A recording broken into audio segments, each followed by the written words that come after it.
Hello, I'm in a 2010 Cadillac SRX, and today I'm going to show you how you open the hood. So from the driver's side, pop down, you should see a release lever here that will pull. That pop, if you could hear it, was the safety releasing.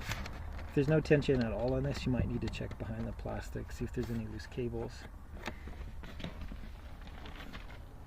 But we'll go up to the front now. And you should see the hood slightly loose. And then towards the middle here is going to be your lever.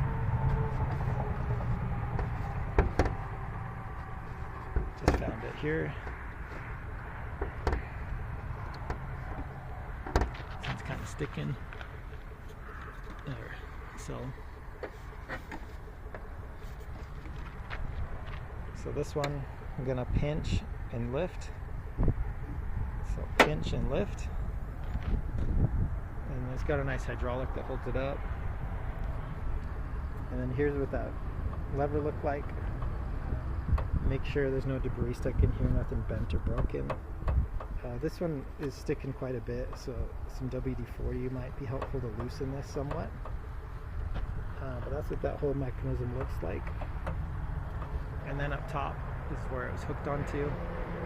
And then also double check that your hood's in proper alignment, because if it's crooked, that could cause issues as well. But I hope this was helpful. Hope you have a wonderful day.